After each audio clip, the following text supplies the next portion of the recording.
On today's show, we talk about the newest Monster Hunter trailer from the PlayStation Showcase, play more trivia, and finally, more fun with the second open beta. So don't forget your hot drinks as we start this episode of the Palibros.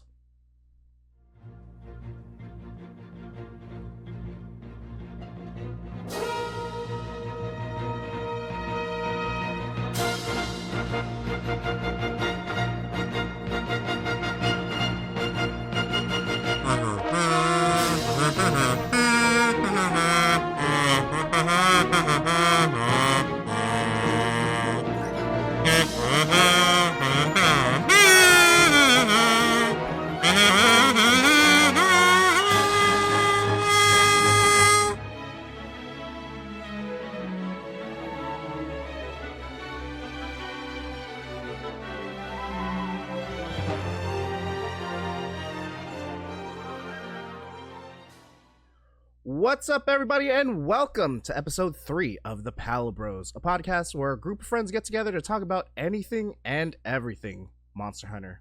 Of course, I'm one of your hosts, and the first to cart, Patrick Jovez. Alongside me, we have the Mixette Maniac, Brian. Good evening, everyone. Welcome on this rainy evening. The Hunting Horn Elitist, Max. How's it going? And so tasty, Ryan. I'm so tasty. It gets sexier every time. It's Valentine's Day. It's Valentine's. Coming up, so it's pre-Valentine's Day or every single it might be Awareness post Day. Valentine's when you post it, but Oh You yeah, gotta be I'm in the mood. careful saying things oh, that date the that's weird. You're in the mood. giving away our secrets. I had a delicious meal at camp, and I'm in the mood to hunt some horns. Oh, Why did we have? I got spicy. You got spicy. I've got a couple in my box for you. Oh, Oh my. What is happening in My the show? weapon box. It There's is a weird Sweet energy. Valentine's Day It's a edition weird of energy Palibros. going on. Valentine's Day romantic. Don't forget to pet your poogies. Wrap it up. Oh God. So yeah, just a little quick preface.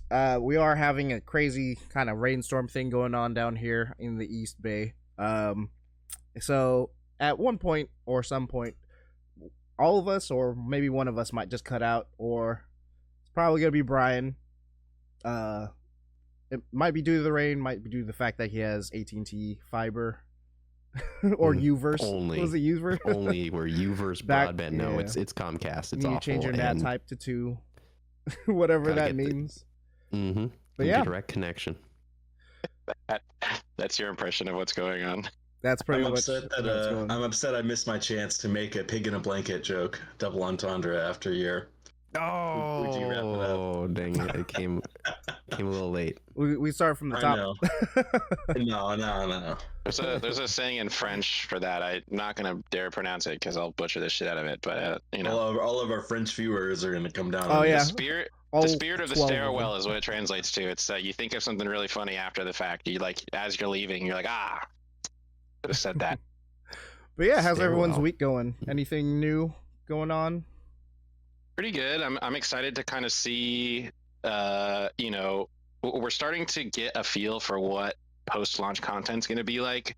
I was thinking of Max the other day. I saw some guy playing Hunter Horn in the beta, and he had like a horn, like some sort of like horn controller hooked up, and so he was like using the inputs on this horn to play the game. Oh, man. Like people like playing Elden Ring with the Donkey Kong bongos type deal. Oh yeah. Or Dark Souls. But yeah, so we're starting to get a glimpse into what the community is going to be like. I'm really excited. And also, Monster Hunter World sold 1 million copies in the last 3 months. I think we're underestimating how big this community is going to be. Monster Hunter So, World. sold Mhm. 1 million copies in the last 3 months. What the Crazy. heck? That's Mhm. insane. I think it's How also did- how because did it's all probably this like come out? $5. Oh, well, that's true. But Yeah. you don't No. really hear about stuff like that. I mean, I guess the one constant would kind of be like GTA 5, which is always like the #1 best-selling game every fucking month. But to go back to like not from 7 years, I Rise, think. yeah, to go back 'Cause 7 years. I remember last year there was the whole Return to World event where there was sort of a big upswell in viewership and people playing World, Mhm. and there were all these posts of the Steam pages for people playing Monster Hunter World. But for the last 3 months, I mean, there's really nothing going on other than the fact that Wilds is coming out soon. I think people are just excited. People are just, Yeah. I mean, I never got to play I never got to play Iceborne. I never got to play the end game of Worlds, so I was tempted. Like but then they did 2 more beta weekends, and I was like, all right, well, I'm just gonna play Wilds. I mean, yeah. We're also starting. Go ahead. No, go ahead. Oh, we're also starting to see a little bit of cheekiness from the Monster Hunter team, which is fun. Like they did a whole Duolingo thing where Duolingo is retiring the bird mascot, and so they did this whole dramatic. I mean, Duolingo's famous for being kind of like a little bit aggressive in their marketing, right? So like you'll get a notification on your phone like, oh, you just like hate other languages, or like that is no joke exactly how they are. Yeah, like, oh, you monolingual bitch, like fucking. So the app is, I guess, retiring Duolingo. I don't know if that like really snarky attitude is going with it, but like they posted like a moratorium on the bird, saying that you probably killed it because you didn't check in with your app enough or something. And then Monster Hunter's Twitter or social media team like replied to it by saying like photoshopping a dead Duolingo bird duo, and it's like, oh, can't wait to make some cool armor and like weapons out of this. That's fucking epic. That is so cool. I thought you were gonna say like Monster Hunter's Twitter's responded with that, and it was just like, carve it. I mean, basically, honestly, basically. Yeah. This is like some Tamagotchi stuff or whatever. It's like you have to do your Duolingo exercises, otherwise the bird dies. Dude, it seriously is super aggressive. Like I stopped doing Duolingo like every day. I lost like my 300 something day streak, and then after like a couple weeks or so, now like the main icon of Duolingo, like his face is like melting on one side, like he's having a stroke or something, and then I'll get emails being hella mean to me, like, hey, you bitch, like, do you hate yourself? Why aren't you practicing Spanish anymore? And then like I'll get another email like a week later, be like, I'm sorry, like, please come back to us. I'm like, this is fucking weird, dude. Like, I don't know who's in control of this shit. You're getting but emotionally manipulated by a cartoon bird. Yeah. Right. But let me remind you, fellow hunters, that this is the Palibros podcast, where each and every episode we try to keep you up to date on the latest Monster Hunter news, play Monster Hunter trivia, and in general talk about one of our favorite franchises. So don't forget, you can get each and every episode on youtube.com, Spotify, and a variety of podcast services. And if you like what we do, please consider liking, subscribing, sharing the video with friends, and hitting that bell icon to help support us and to know when each of the latest episodes are posted. With all that out the way, let's begin with the latest in Monster Hunter news. Today in Monster Hunter news, we have 4 stories. We're going to start off today with our first story. Monster Hunter Wilds launch trailer reveals new monsters and first post-launch title update. This comes from the PlayStation blog and is written by social media and community manager of Capcom USA, Joseph Bustos. Monster Hunter Wilds launches on PS5 on February 28, 2025, heralding the start of the next generation in the acclaimed action RPG series. In today's State of Play, we debuted our launch trailer, which highlights the wide variety of monsters, people, and wildlife you'll meet, each living and finding their own way to survive in a dynamic and sometimes volatile ecosystem that can drastically change in an instant. Of course, some of the more notable monsters we get to see in the trailer were the Ajarakan. I have so much trouble with this one. Do we have like a definitive version yet? Or I'm just I like Ajarakan. I would have to look at the Japanese name, which would be phonetic, but those don't usually match up 1-to-1 for in a lot of cases. So yeah, it's basically this molten lava fanged beast, very ape-like in its movements. Very, very cool looking. The one that caught my eye was the Chematrice. All these fucking monster names. Yeah. Basically, it is a brute wyvern with disproportionately long tails. Kind of reminds me of like a chicken, very chicken tender like. I'm looking. Chicken tender. Dude, it looks like honestly, when I saw the trailer, I was like, "Is that a fucking chicken?" Like, it looks like a chicken. Patrick's coming for my title of so tasty. But yeah, looking forward to that finger licking fight. There's what I thought was a Somnicanth. It looked like 3 or 4 Somnicanth just in, I guess, the ice level, the new Ice Shard level. They're called Hirabami. It's a razor sharp. They have razor sharp claws and its tail, and a wind catching membrane on its neck, allowing it to float. Makes the Hirabami a uniquely dangerous foe. Well, we see brand new gigantic apex predator of the Ice Shard Cliffs, called the Jin Dahad, or Dahad. Yeah. Jin Dahad. Yep. It's was very sweet. bony looking. That's the name of the skeleton guy? Yeah. Yeah, the new Ice Apex. Who played Pokemon Sword and Shield? Oh, a long time ago. I did. Yeah, it's been a minute. Do you remember the legendary Pokemon Eternatus? Yeah. That's exactly what it looks like to me. It looks like you turn the contrast down I on see that it. thing, and it's just Turn that. the contrast down. Yeah. We also see a new black and purple Rathalos. It kind of looks like an infected version from like Worlds or like Rise. One of the other ones is the Uth Duna. It's a leviathan that rules the Scarlet Forest as its apex predator. Makes use of the moisture and its own bodily fluids to create a protective veil around itself, just like me when I'm scared. And then the Lalabarina. No, dude, no, please. This is a family show. Oh, right. We've already dropped like 20 F-bombs, right? Yeah, we're talking about how emotionally damaging Duolingo is in the first like 5 seconds. Right. There's the Lalabarina. It's the spider-like Nursilla monster, which is also interesting because we do get to see that there's a Nursilla also. So 2 spider monsters. I'm sure there's going to be some sort of like arena quest with both of them, right? It's the multiverse. Yeah. I would put money on it, Pat. Yeah. Mm-hmm. I mean, we had a dual, was it a Cantor fight or dual Ignactor fight for Arena Quest? I remember me and Brian did that a long time ago. When they both did that, like, beam swirling move, I was like, this is bullshit. Like, we're not doing this.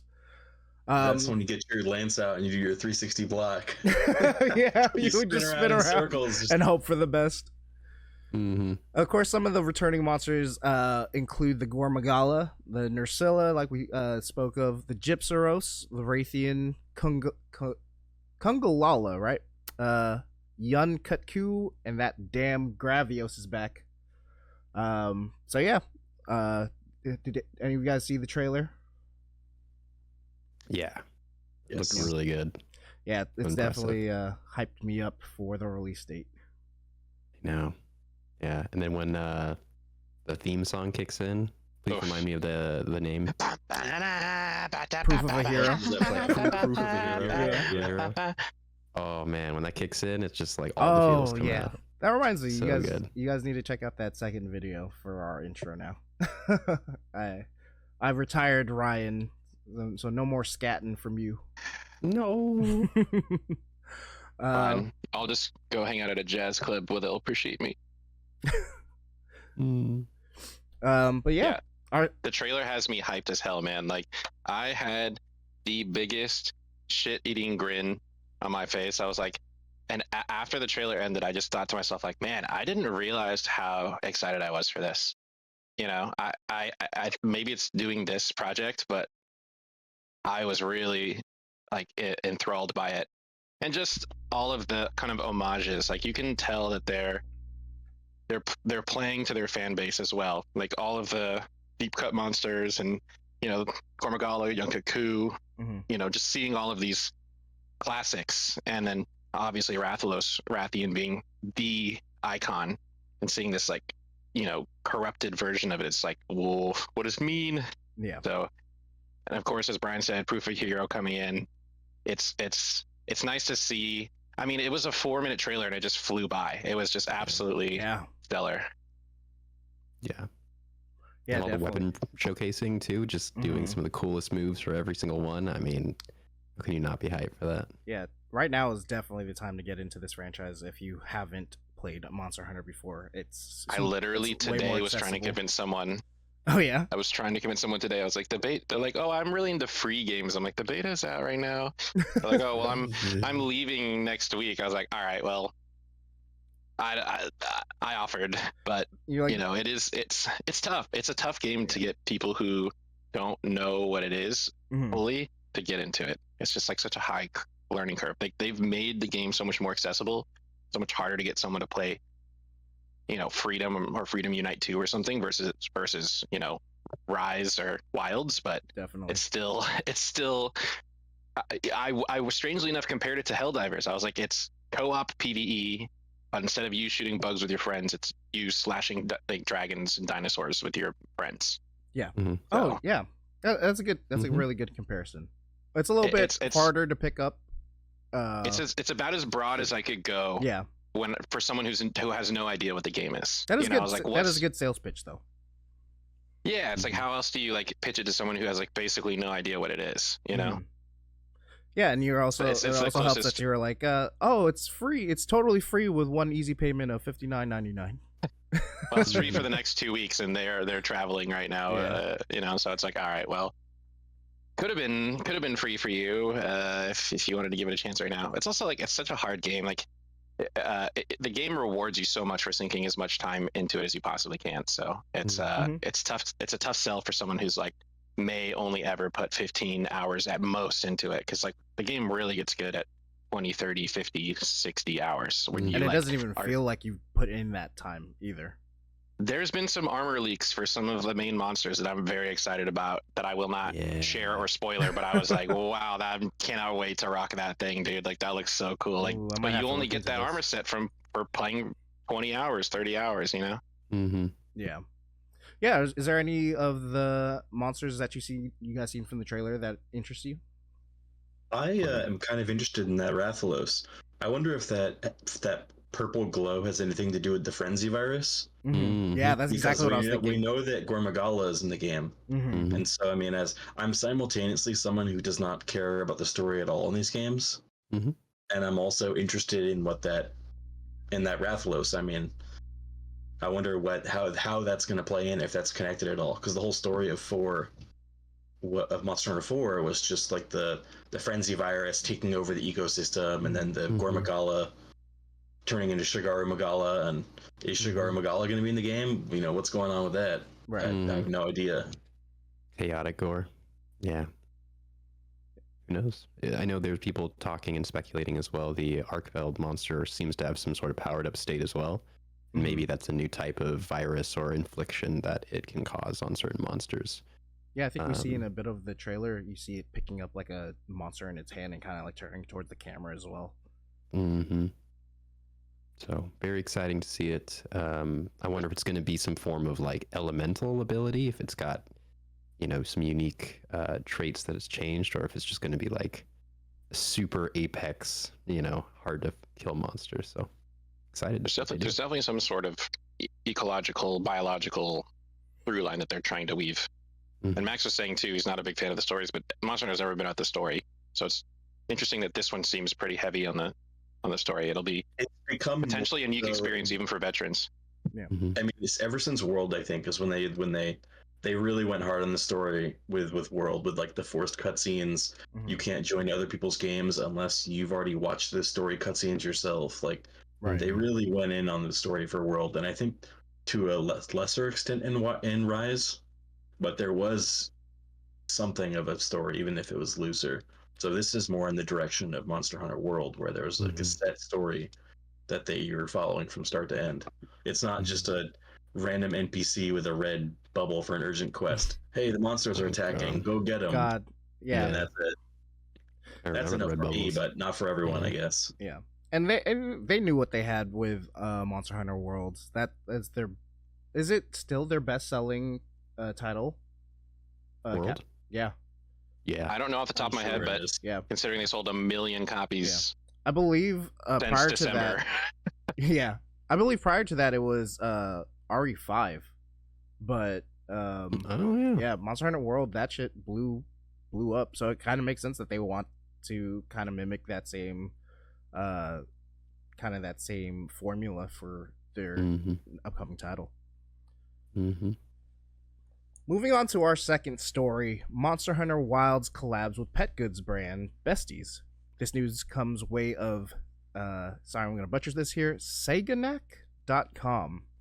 The pet goods brand Besties and Monster Hunter Wilds have decided to collaborate on a new product that will go on sale on February 28th, 2025, Friday, the release date of Monster Hunter Wilds. Pre-orders for this product have been accepted since February 8th, 2025, Saturday.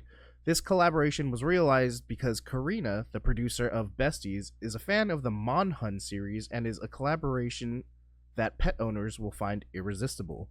The collaboration product lineup includes pet shampoo, etiquette body mist, Paw care oil, limited edition set, pet food bowl, and walking bag.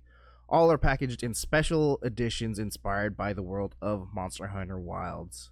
That's a cool little tie-in for people who have little fur babies or pets, and I just thought it was a cool little story. You know, I looked it up. The branding is actually really cool. Like, you get to see different art styles and stuff like that. Like, I personally love the art style of like Monster Hunter, just the entire series. Like, I love like the quest boards where you see like the old, like kind of like hieroglyphic like versions of the monsters, the icons and stuff like that, and it's very similar to stuff like that. And yeah, I thought it was just a fun little cool little story for people who have pets and want to get in some Monster Hunter stuff. I'm personally of the opinion, like, I think it's a cool sort of crossover collaboration, but I feel like there's a lot of potential left on the table. Like, I think for most people, like, the appeal of like a bottle of pet shampoo with a Rathalos on the bottle, like, yeah, that's cool, but if they could be selling like pet costumes, like, if you could get like an Odogaron costume for your dog or something, that would be printing cash. Capcom, hit me up. Yeah, I've got ideas. Yeah. Well, this is the gateway. You got to buy the shampoo first. Yeah. Yeah, moving on to our third story. The director of Monster Hunter Wilds was sneaking around the beta. Quote, there are players out there who'd have no idea to this day that they were actually playing with the director. End quote. This article comes from GamesRadar.com and is written by Ian Harris. You better be on your best behavior when playing the second Monster Hunter Wilds beta this weekend, as you may just find yourself in the company of the game's director. Speaking to Games Radar Plus about how much the devs watch or play the beta, Monster Hunter Wilds director Yuya Takuda says, quote, a lot. Takuda shares that the Wilds team spends a lot of time reviewing people's beta streams and videos to see feedback that we can't really get internally, something the chief designer of the Lance found useful especially. Mind you, not all feedback gathering is done from afar. Takuda says the devs play the beta for a closer look at how everyone gets on with the game. Quote, so on my own personal console, I took part in the beta. You can't tell it's me from the username, but there are players out there who'd have no idea that to this day that they were actually playing with the director of the game. I would go online and put on an SOS flare, and that would mean that a couple of players would join my party, and that gives me a chance to see whenever staff play the game at the company together. There's a certain amount that we all know the game inside and out. So getting a chance to see real players on how they react to the content is really important to me to understand if it's working or not. That was a great opportunity for me as well. End quote. It's not just Takuda either. Monster Hunter series producer Ryozu Sugimoto says he'll return to the beta straight away after finishing some travel to promote the game. You'd better keep those monster hunting skills sharp, pals, as Capcom is watching. Mm-hmm. I feel like this is some like undercover boss type thing where yeah, people better watch out. It's just them with a really bad mustache. Yeah. I want to see, somebody talks trash and then gets mysteriously banned. I was gonna say, yeah, if they're not playing well enough, they're not playing as a team enough. He's like, all right, I'm gonna take that gamer tag down. All right, put that on the list. You're gonna get terrible RNG for the rest of the game. All right. Ooh, that's a good one. Oh wow. They control the desire detector. It's true. Yeah. Yeah. I mean, it's not unheard of to have devs playing their own betas and stuff like that, but I think it's really cool that they take it so seriously. You know, they want to make sure the game is starting off on its best foot, and what better way to do that than actually being there with everyone. Yeah, agreed. It's exciting. I think That'd be cool. I think it's probably a very positive experience for game devs that work on a series that's so beloved, Mm-hmm. where there's a lot of positive energy. I think that's like a great environment where, as a game dev, you hop into the game and everyone's loving the game. It's awesome, and it's like you probably get a bunch of energy from that, seeing how everybody's enjoying the game and creating content from it. It's probably a lot different if you're in a game that's not going so well, and that's sort of when the devs, pull back communication a little bit and build more of a wall. Also, It's nice to see that there's sort of like an open channel where the devs are among the rest of us. I think it's also different too because I don't think there's open comms for Monster Hunter. Like you can't turn on your microphone if you want to. Like there's no raging.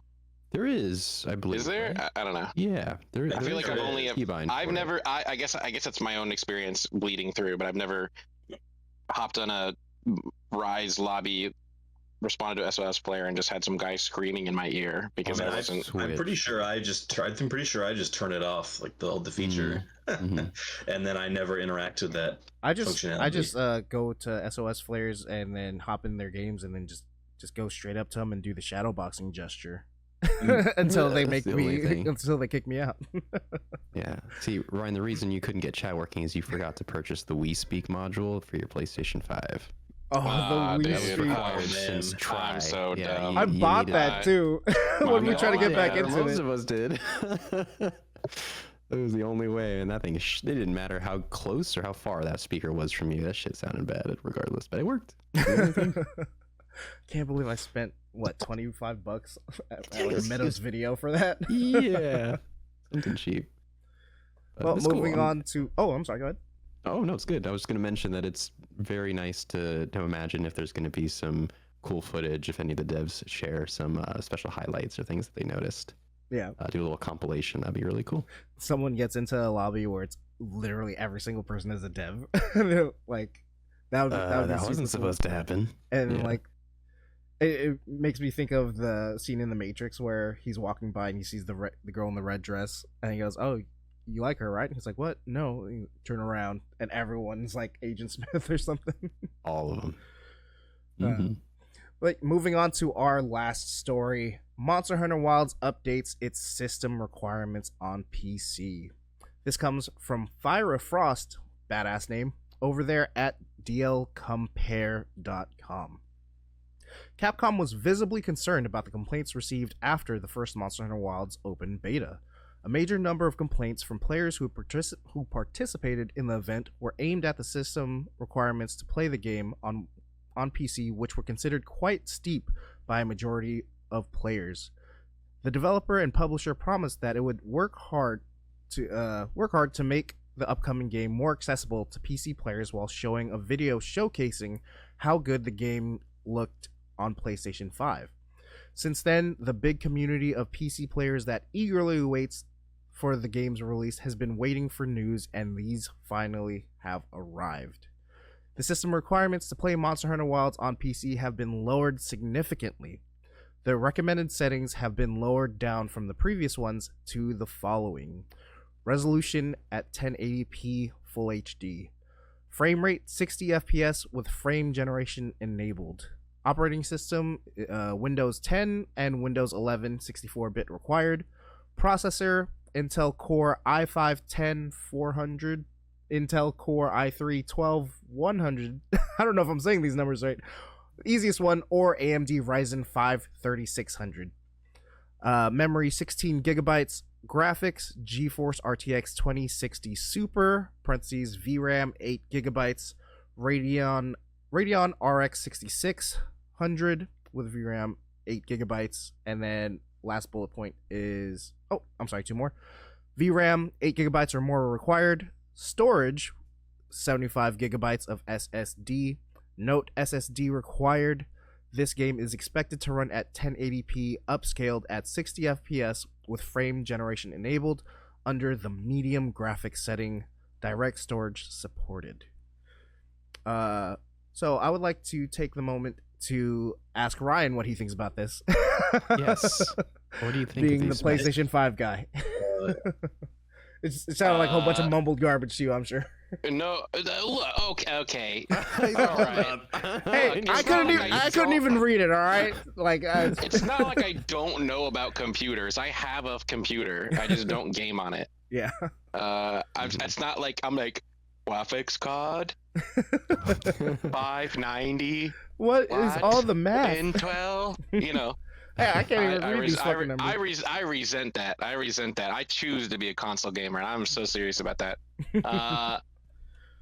I think it's great because I don't have to care about that at all, and that's the reason I'm a console gamer. Like literally, I don't care. Plug and play. You get to turn it on, plug it and play. My job is so technical that I don't want to care at all about any of that. So like, if I have to go home and think about like video signal, audio process signaling, like I don't like that's it. No. You don't want to do refuse. TurboTax at the same time. So for me, as someone who likes to game on my couch and not sit at a computer, like that's, I'm glad to hear that it's like being optimized better. And I've heard that like PlayStation's also, you know, I've read articles and read comments to say that like, oh, you know, people who have gotten their hands on a little bit more on like the final build are like, oh, it's actually pretty solid for consoles. Like they've optimized it or they've done something. They've done some sort of magic that makes it actually run really well on consoles. And I'm also not a snob. I will say half of this lobby, Max and Brian, are counting frames like crazy. So I don't do it because I can't count. That's true. That is true. It's not his fault, guys. I will say it's like I've probably up until last year was content with like 30 frames, and Brian convinced me like, hey, you should try 60 frames. And I was like, all right, okay, this is pretty cool. But yeah, like, once you hit that Rocket League at 60 frames, you're like, what the fuck? What have I been playing on? I went from like 30 to 120 frames on Rocket League, and it was mind bending, and I admit that it you know, that is a huge help in that game. But will I sacrifice premium optimization over like comfort of just like gaming how I want? Like no, probably not. Yeah. So you know, I'm happy to hear that. Because even in the beta, it's like it's not super polished, but like I barely notice it. Like if I played a better version of it, I would be like, oh, this is nice. But like it's not to the point where I would drop, you know, 2 to 4K on a computer. Build for a $60 out a thing game. like well, and that so I can get like triple the frames or something. It's like, oh, now I have 300 frames. Cool. Like I don't know. I don't care. Don't worry, my answer. Our frame rate with this optimization won't be much higher than yours at this point. We just spent 2K Sounds on like our computers. Yeah, but I can't we wait till, care. I'll get a PS5 Pro and I'll be like matching your guys' performance or something, you know. Yeah. I would be very curious to see what the Steam hardware survey looks like, because I feel like this is not actually that much. This isn't that great, right? Like, am I crazy? I feel like this like 1080p 60 with frame gen is like, what percentage of the player base is shooting for 1080p 60? Like, I don't know if it's because I've been in 1440p land too long, but 60 FPS with frame gen, like as a recommended setting, I would not advise that to anyone. Like, no. I don't think that this is necessarily, like they said they lowered it, but I don't think this is a good target metric. Like, I think you should be aiming for 60 FPS native, at least in 1080p. And so it's kind of like, on paper it's lower, but I don't think that would be a good experience at all to play at 60 FPS frame gen 1080p.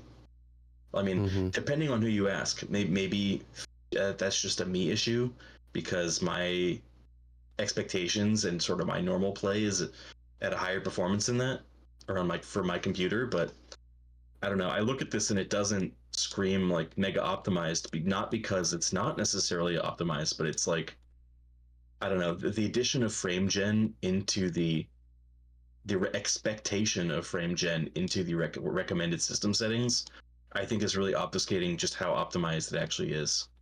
Yeah, I would agree. I think the biggest concern, regardless of the change in lowering the initial or minimum requirements is the fact that these minimum requirements require frame gen to even hit 30 or 60 FPS, which means the game is most likely rendering natively somewhere around 30 to 40. And there are, to my knowledge, no either AMD or NVIDIA or Intel for that matter recommendations to ever use frame gen at a base frame rate with that low. They always tell you do 60 to 90. If you're going from 30 up to 60, it's gonna feel really bad. So it's scary. It's not going to be a very comfortable feel, and it's very misleading. It feels like the optimization, and they should be shooting for a native 60 FPS of some form. So I'm concerned. Do you think? I mean, I will say that I think performance for Monster Hunter World got a lot better over time, right? So I'm hoping that there's continuing optimization and performance improvements as the updates roll out. That's exactly what I was going to preface, but yeah, I mean, in this day and age, like, a game's never finished, right?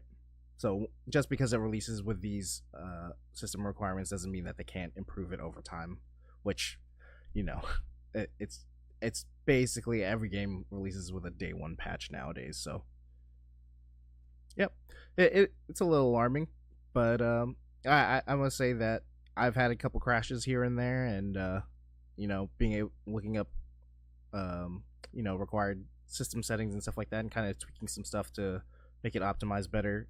It definitely helps me with an older generation of hardware, and you know, I guess it kind of has to play into what you like. Our system so the system requirements to play Monster Hunter Wilds on PC have been lowered significantly. The recommended settings have been lowered.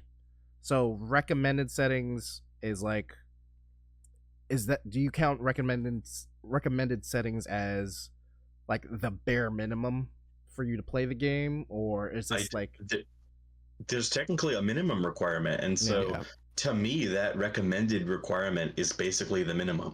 like I would recommend a level that is much higher than that in terms of what I would consider playable. But that's just me personally.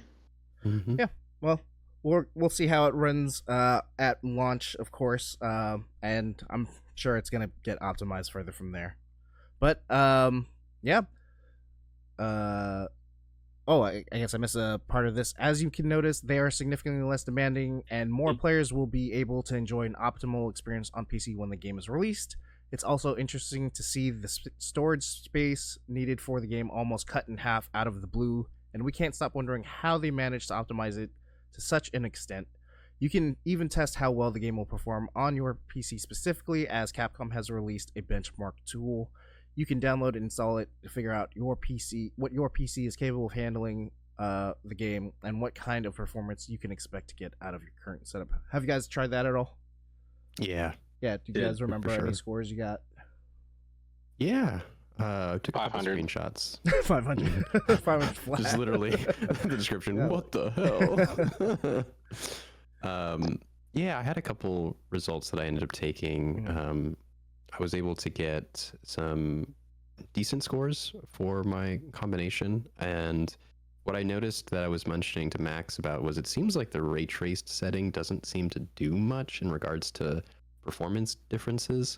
And upon further inspection, it looks like this game is primarily only using ray traced reflections, no ray traced global illumination or other lighting methods. So it's going to be a very non-common scenario where you're going to have too much reflections on screen given the materials and the environment that we're in. So I was noticing maybe like a 9% performance loss when turning all of the ray tracing settings to max.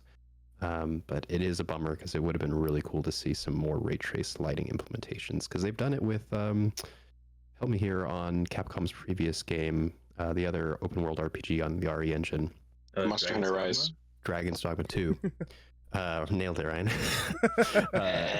Dragon's Dogma 2 had some pretty decent ray trace settings that they were able to implement, so it's a shame that we didn't see it come to Monster Hunter Wilds. So at that point, it might not even be worth running the ray trace reflections, right? For a 9% performance improvement, like if it's really not a significant portion of I mean, maybe if you're in the water area that we have yet to see, then maybe it would be a big improvement. But I mean, if you're like for the benchmark, at least, you know, it's pretty much all out in the desert. Right. There's not that many ray trace reflections, and it's even in that environment, you're still getting a 9% performance decrease. Yeah. You know, it's might not be worth it for many players if you're really looking to pinch some squeeze out some extra performance. Yeah. Well said. Yeah. All right. Well, that brings us to the end of Monster Hunter news, and now, fellow hunters, the time has come, and so have I. That's right, it's time for some Monster Hunter trivia.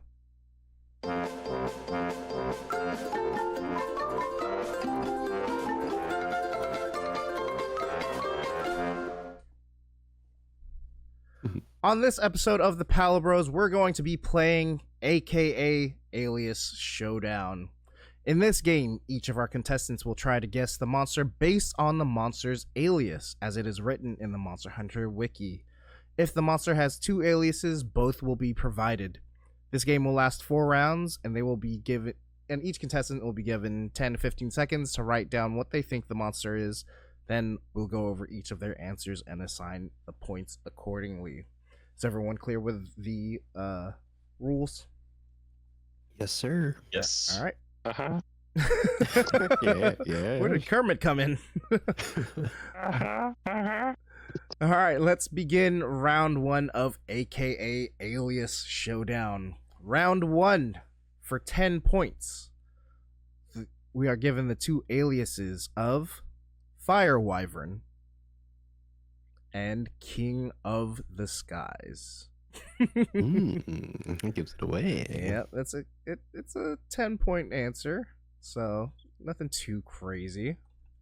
And of course, while we're doing that, let me load something else up so I can keep track of the scores.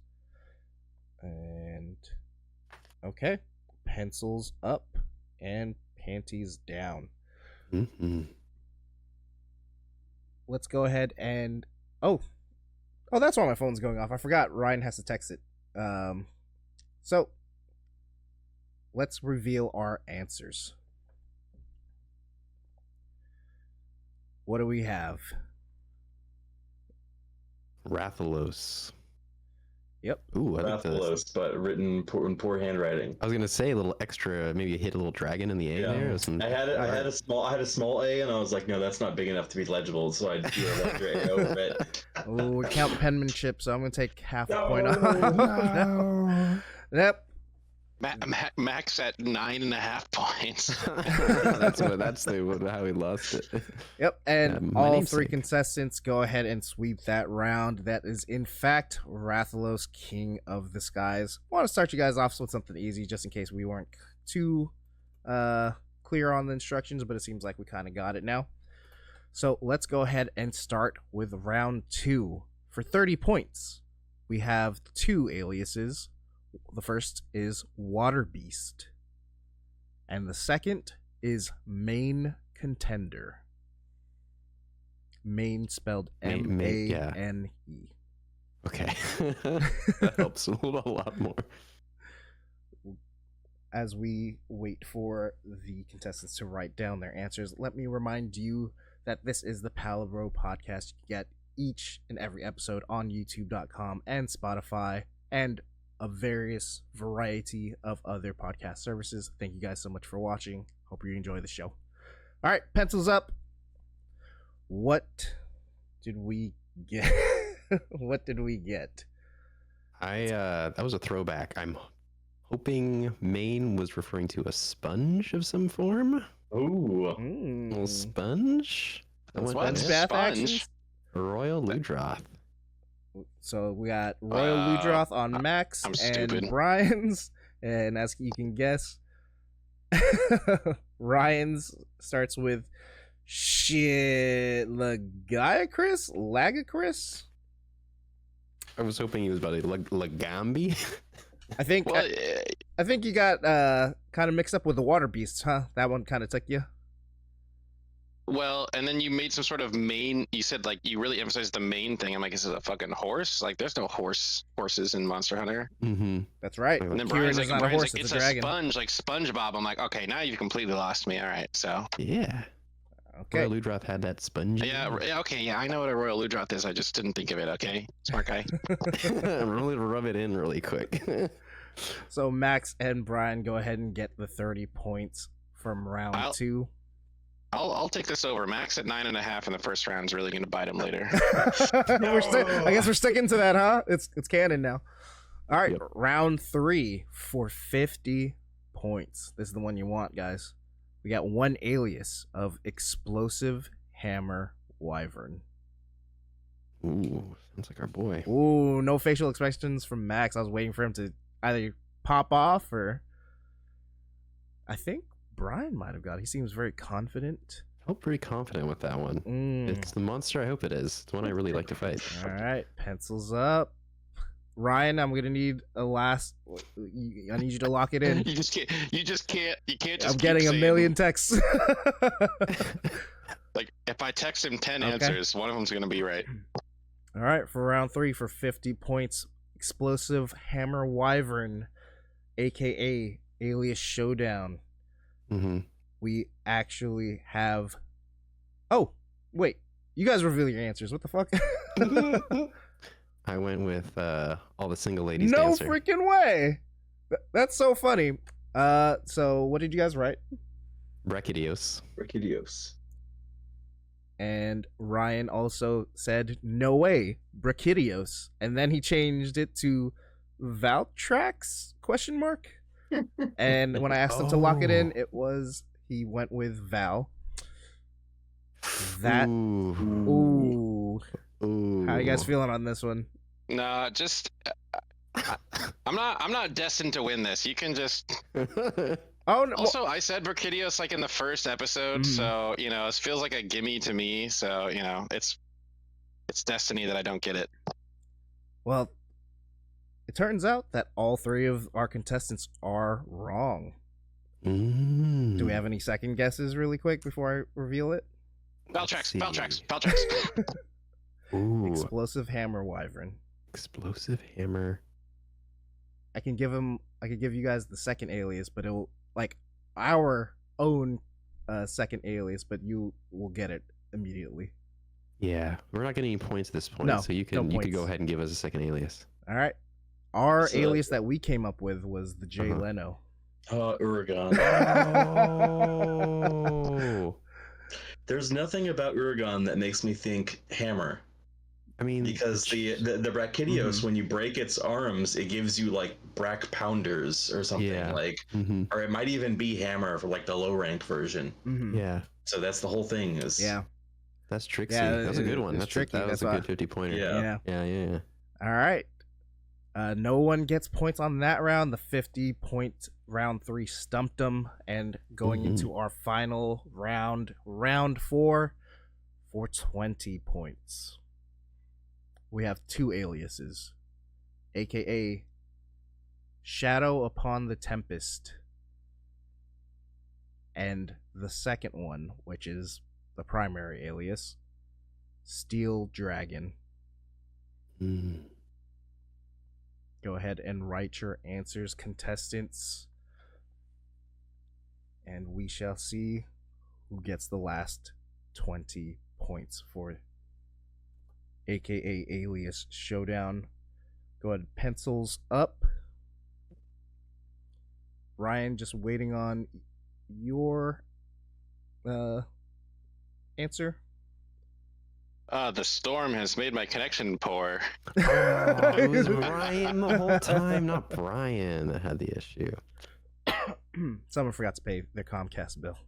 Did you get to hear the aliases at all, or? I did. Okay. Also, autocorrect is fighting me really hard right now. Ooh. Okay. So let's go ahead and reveal our answers. Oh, Max is okay. All uppercase. Wow. I like it. What did you guys write? Kushala Deora. The Steel Dragon made me think Velstrax a little bit, but Tempest. That was my answer two answers ago, Max. You can't copy me like that, okay? Oh, yeah, I'm sorry. That's just Okay. I'm going to actually double check this one now. I wrote it down as I was looking at it, but there's if all three of you guess this one, it's making me double take. I don't know if I'm wrong or not. It could be. I only know one Steel Dragon. Let me see Tempest, here. Let's go ahead to the Monster Hunter wiki. Let's go to monsters. Consulting judges. Checking. Beep boop beep boop bop bop. Where are the goddamn Elder Dragons? There we go. Oh, it's an Elder Dragon. Oh, that gets us close. Spoilers. Oh Jesus! Please. Is it not in World? Okay, where the hell did I get this from? Okay, No, well, World. Yeah, what is it? The answer that I got is the Fatalis. And Max goes straight to the keyboard. Yeah, I got the shadow thing made me think Fatalis, but the Tempest made me think Kushladora. Let me see. Fatalis alias.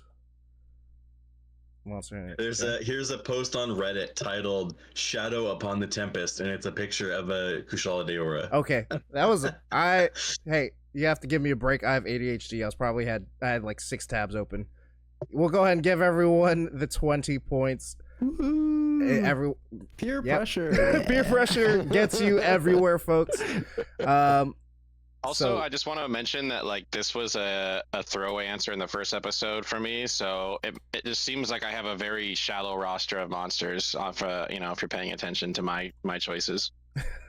Also, in Monster Hunter Freedom 2, there's a quest called Shadow in the Tempest, which is to hunt a Kushala Daora. Yeah, I thought it was weird too when I was like, all of them seem pretty like confident in this answer. Did I fuck up somewhere? It was early. I was getting ready for work.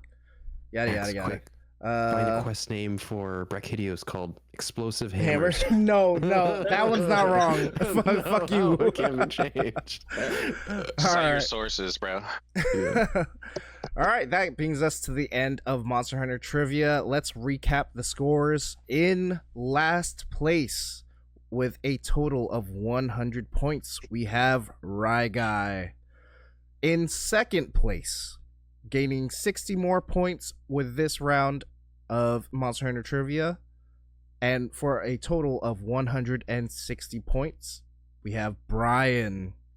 And just above him, Max squeezed it out with a full 60, not full, but a 60-point round of Monster Hunter Trivia for Max, adding it to his total of 150 points from the previous episode, combining to now 210 points. 209.5. 209.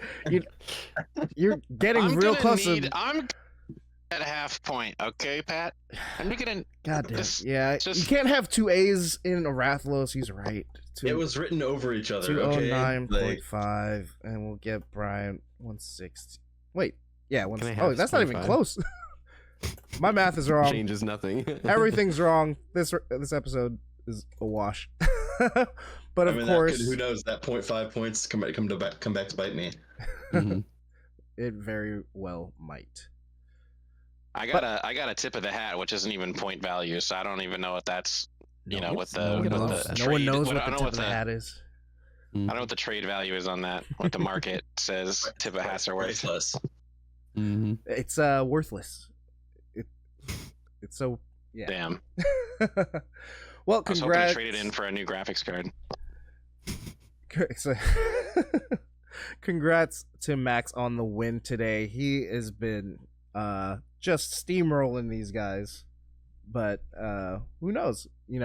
We still anybody's game. Steaming us like a pig in a blanket. Am I right, Max? Oh, it's come full circle. I'll still get that. Yep, it's still anyone's game, so don't fret, you guys. Not sure where the end of Monster Hunter Trivia is. I'm thinking maybe 2 more games. Okay. So we'll see. It is fairly close. You gotta have like a crazy like catch 'em up kind of round where like one answer is worth like 200 points or something really hard. Yeah. Yeah, Something I'm, that gives I'm Ryan a definitely chance to cooking. win you from the back. It's gonna be something only Ryan knows. Yeah, not even related to Monster Hunter. It's Yeah. going to be things that I'm interested in. Exactly. Yeah. There was me like, Based on some what? baseball statistics or something. Yeah, or like what camera is the most award-winning for the Oscars this year? Red something. I don't know. No, dude, Ari, come on. All right, I just gave my Ooh, answer. I yeah. gave my secret answer away. We're but gonna use okay. the exact same one too. That'd be impressive. Very expensive. Of course, if you Yes. hear that sound, it means that we're all ready for our topic of the show. And today's topic is actually a very special one, fellow hunters, because today we're gonna hop into the Monster Hunter beta for ourselves and fight an Arkveld. So don't worry, audio listeners, I'll be putting all our thoughts on the hunt over the gameplay, so you don't have to miss out on all the monster hunting fun. But if you'd like to come over and watch us battle it out on the YouTube side of things, then the video version is also available for you. So come have fun, check us out, and see if I do live up to the title of the first to cart. Yeah, just a couple questions. All right, guys. So we went ahead and tried our first try together as a squad. We failed together during the Arkveld fight, but yeah, what do you guys think of the fight so far? Like, what was your guys' first thoughts when you saw the monster? Kind of, what were your first impressions? Do you like it? Like, what weapons did you bring into it? How did it all feel? What a great design, man. Like, just the lumbering sadness that they've somehow conveyed in this fight is just really excellent environmental storytelling, man. And it's just, I remember talking to Brian last week when we tried it with, off air, and wow, we were just like gushing about the character design and the ambiance. I mean, like, I think it's really shades of like what's to come. Like, the game's just going to be so good, and the more I think about it, the more it's like, this is like such a unique Monster Hunter too. Like, they've really, like, this feels so different. The Monster Hunter Worlds felt like kind of a natural progression, but this also feels like very its own thing. Kind of like how Rise felt like very different in its own way too. So really enjoying the character design, and yeah, the first time we fought it off air was tough. Like, he hits hard and he hits fast. I'm a great sword main, but I switched to bow after the first time. I was just getting bodied by this guy. I remember. Yeah, definitely. I didn't feel like so this was my first time fighting him at all, and I was using Gunlance despite my moniker, and I didn't feel like he was too bad. I do like that.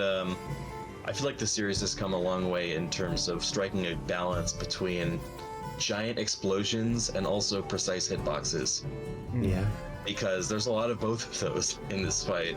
You know, like the whip extensions coming down for the hits, like those things. The Zabimaru grazed the hairs on my body, and I didn't get hit by it. A number of times. I will say, I sent a clip of this in like the group chat, just separately, and one of my favorite memories of like the beta so far is like facing him for the first time and like getting carted by his AoE like attack. That's like that big, huge forward cone, and then once I learned it, I was like, big attack coming. It's just me and Brian, and I'm like sprinting away like a goddamn action movie. I am Nathan Statham.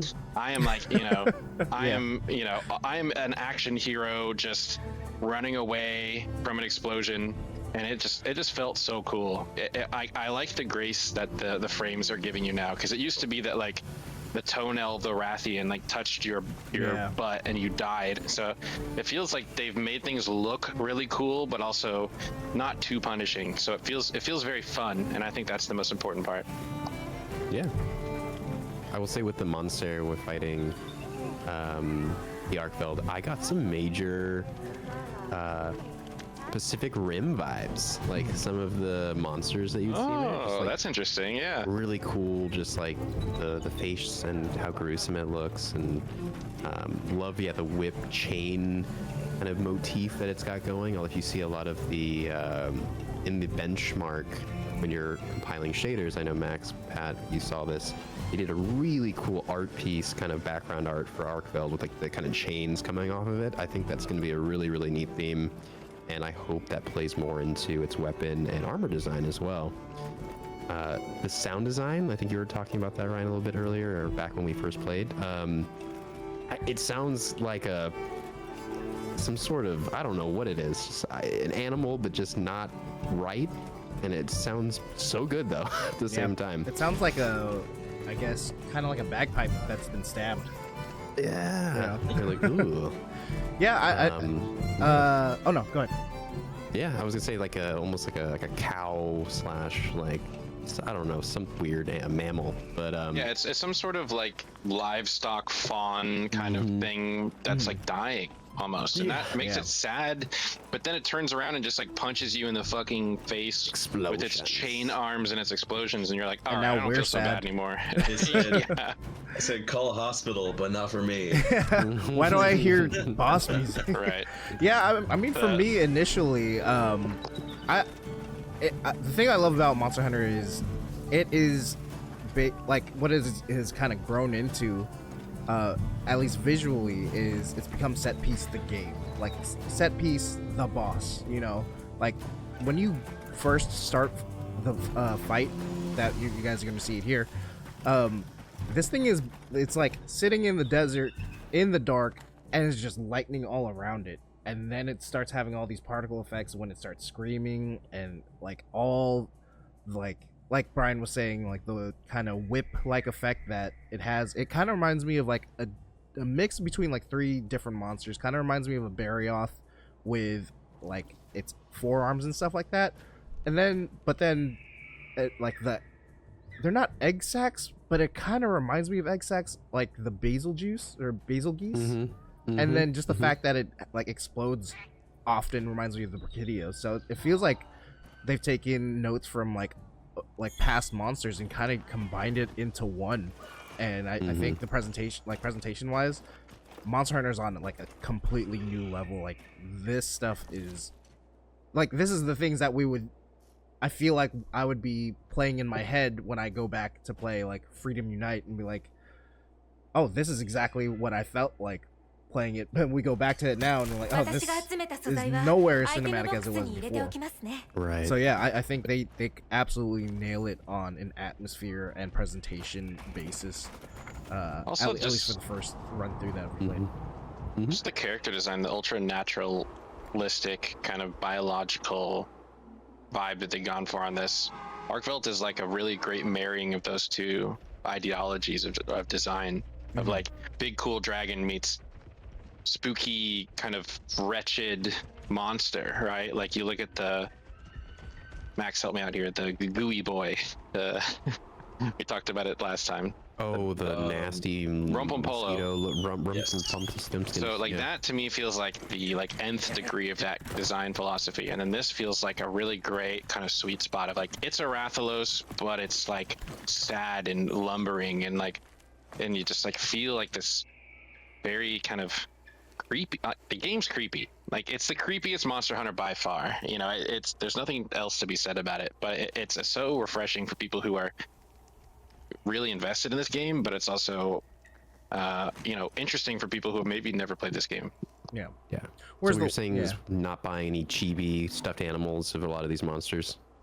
Not gonna be as cute. I think Max already said he's not gonna buy the keychain Rumpumpolo. No. I may have said that. There's gonna be a stress toy Rumpumpolo. You get to squish it. Oh, I like it. Like a wire weenie or something. I'm curious. I am curious, given the, I would say, divisive nature of some of the designs for a lot of these monsters. I mean, whether you love them or hate them, I'm curious to see the next time Capcom does a fan poll as to ranking of the monsters, where these monsters will end. Bottom of the list. Whether Zinogre is still going to be at the top of all the lists in Japan, or whether Rumpumpolo is going to be number 1. Yeah. I mean, I'm curious to see where they're going to fall and where the community ends up falling in terms of how we feel about these designs in the future. Yeah, I agree.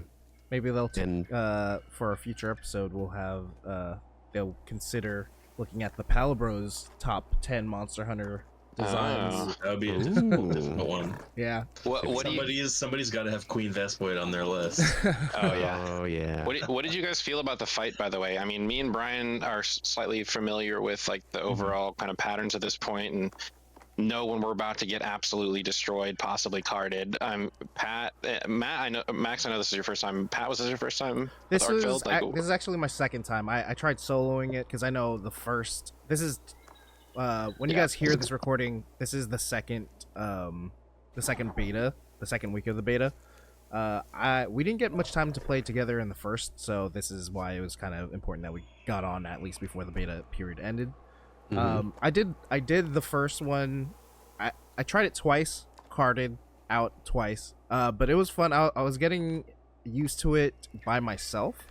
With 4 people and being all up in its ass, it is hard to tell the animations, especially when you're in the dark part of the desert. I thought for sure our DPS would make that easier, but we were still up to the wire and we still failed. Yeah. What I felt was I definitely felt like I think it scales, right, every time you do a multiplayer version. Yeah, I felt the scaling. Yeah. I was hoping we'd get a handicap. Yeah, no, I mean, but we're used to it, and this is our first kind of like really our first glimpse of it. So, and it is the title monster. So, you know, given time and repetition and grinding for those parts that we want, Monster Hunter isn't gonna be fun if we're kings at it and just demolish everything first try. So I'm very much looking forward to the full fight when we get the full release of the game. But yeah, I would just say it is hard for a Blade Master type player to kind of see it visually when you're underneath it. But it was fun. I switched to bow as a great sword main. Yeah. It was just too much. Yeah, my secondary became longsword. It became my primary. I was like, I'm gonna bring a longsword just in case, but I'll try charge blade. And I was like, whoo.